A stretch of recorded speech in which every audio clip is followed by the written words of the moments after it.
வணக்கம் நேயர்களே. தமிழ் சினிமாவில் தவிர்க்க முடியாத காமெடி நடிகராக வலம் வந்தவர்தான் NS கிருஷ்ணன். சினிமாவுக்கு வருவதற்கு முன்பாகவே AVM நிறுவனம் பிரபலமாக முக்கிய காரணமாக இருந்தவர் என்பதும் பலரும் அறியாத ஒரு தகவலாக உள்ளது. கிளாசிக் சினிமாவில் சிறந்த காமெடி நடிகர், பாடகர் என்று தனக்கென தனி அடையாளத்தை பெற்றவர்தான் NS கிருஷ்ணன். 1908 நவம்பர் 29 நாகர்கோவில் பிறந்த இவர் 1935 வெளியான மெனகா என்ற படத்தின் மூலம் திரைத்துறையில் அறிமுகமானவர். அதனைத் தொடர்ந்து எம்ஜிஆரின் அறிமுக திரைப்படமான சதிலீலாதி படத்தில் நடித்து வந்தாராம். தனது நகைச்சுவை மூலம் சமூகத்திற்கு தேவையான கருத்துக்களை வைத்து நடித்தும் காட்டினாராம். கலைவாணர் என்ற பட்டத்துடன் வலம் வந்த NS கிருஷ்ணன் நகைச்சுவை என்ற பெயரில் யாரையும் துன்புறுத்தாமல் சிரிக்கவும் சிந்திக்கவும் வைத்தாராம்.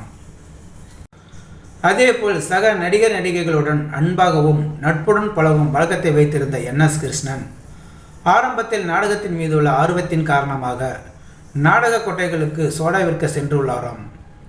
அப்போது நாடகத்தில் நடிப்பது, பாடல் பாடுவது என அனைத்தையும் பார்த்துவிட்டு தனியாக வந்து பாடி நடித்து பார்க்கும் பழக்கத்தை வைத்திருந்த இவர் சில ஆண்டுகள் கழித்து மதுரையில் TK சண்முகம் குரூப் நாடக சபை தொடங்கும் போது அதில் ஒரு நடிகராக NSK இணைந்து கொண்டாராம். அங்கு பாடல்கள் பாடுவது, நடிப்பது என்று பலருக்கும் அறிமுகமான ஒருவராக வலம் வந்தாராம். அந்த காலகட்டத்தில் AVM நிறுவனர் AV மெய்யப்ப செட்டியார் இசைத்தட்டுகளை தயார் செய்து விற்கும் பணியை செய்து வந்தாராம். அப்போது NSK பாடுவதை தெரிந்து கொண்ட மெய்யப்ப செட்டியார் அவரை வைத்து ஒரு இசைத்தட்டு உருவாக்க வேண்டும் என்று முயற்சி வந்தாராம். இதற்காக அவர் கோவல நாடகத்தை NSK வைத்து பாடல்களாக உருவாக்கி வெளியிட முடிவு செய்து அதற்கான முயற்சியில் இறங்கி வந்தாராம். அதன்படி மெய்யப்ப செட்டியாரின் முயற்சிக்கு ஒப்புக்கொண்ட NSK 3 மணி நேரம் கொண்ட கோவல நாடகத்தை 3 நிமிடங்களில் மிகவும் தெளிவான ஒரு பாடலாக பாடி அனைவரையும் வியக்க வைத்துள்ளாராம். இந்த சாதனையை பார்த்த AV மெய்யப்ப செட்டியார் அவரை பாராட்டியுள்ளாராம். AVM இசைத்தட்டு விற்பனையில் NSK பாடிய இந்த பாட்டு விற்பனையில் புதிய சாதனையாக இன்று வரை இருந்துள்ளதாம்.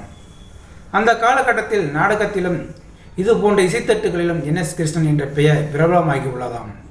அதன் பிறகு NSK திரைப்படத்தில் நடிக்க தொடங்கியுள்ளாராம். AV மெய்யப்ப செட்டியார் அதன் பிறகு AVM என்ற தயாரிப்பு நிறுவனத்தை தொடங்கி பல வெற்றி படங்களை தயாரித்துள்ளார் என்பதும் குறிப்பிடத்தக்கதாகும்.